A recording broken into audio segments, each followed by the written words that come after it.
She looked me in the eyes and said I meant nothing. Not that I meant less, not that I changed. Just nothing. It was one of those moments where the silence afterward hurts more than the words themselves. I did not argue. I did not cry. I just stood there, letting the sentence echo in my chest until it felt like I could not breathe. And then I left, quietly. I packed a small bag, shut the door slowly, and walked out of the house that we once called ours. No shouting, no slamming, no goodbye. Just me, the streetlight, and a heart that no longer had a home. We had spent 4 years together. 4. And all it took was one sentence to undo all of it. You mean nothing to me. People think heartbreak is loud, but sometimes it is just quiet. A slow ache. A constant ringing in your ears as you pretend to be okay. The days that followed were blurry. I would stare at the ceiling at night, wondering if I missed something. Some warning sign. Some moment where I could have done better.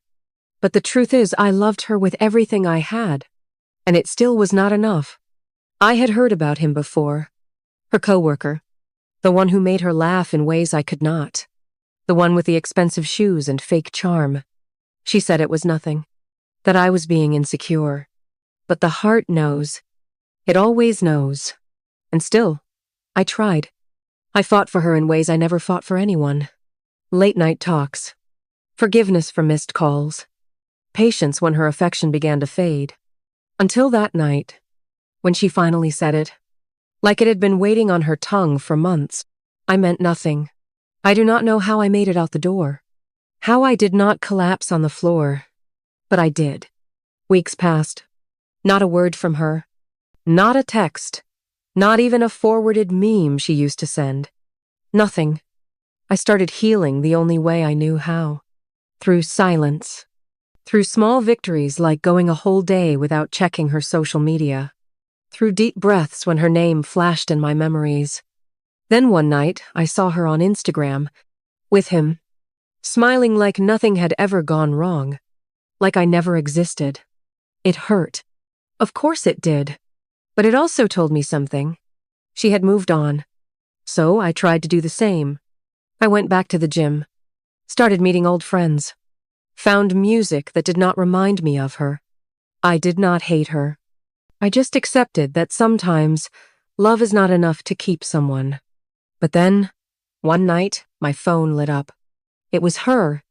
I stared at the screen for a full minute before picking it up. Her voice was shaky.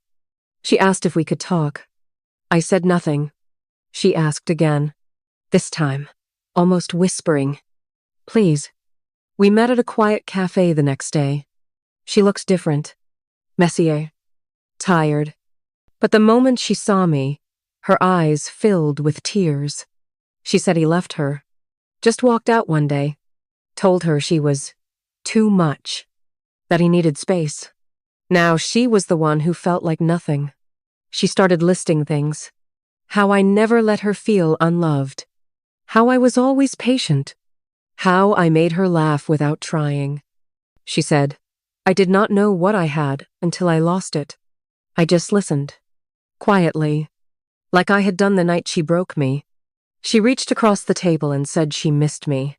That she made a mistake. That maybe we could fix things. And for a second, just a second, my heart wanted to believe her. But something inside me had changed. I looked at her and said, You told me I meant nothing, and I believed you. So I started living like it was true. And in that process, I found peace. She cried harder. Said she did not mean it. That she was confused. Lost. But I was no longer the man who would carry her pain just to make her feel whole. I had stitched myself back together too many times to hand her the needle again. I told her I forgave her, but I could not go back. Not because I hated her, but because I finally loved myself more than the memory of us. She asked if I still loved her, and I told her, I love who you were, but I do not recognize who you became. She walked away that day with tears in her eyes and silence in her steps. And I sat there, not broken, but free. Sometimes people only realize your worth when they are left with nothing. But that does not mean you have to let them back in. Some chapters deserve to end. Not with bitterness, but with peace. And if she ever thinks of me again, I hope she remembers. I was the one who stayed, until she told me not to.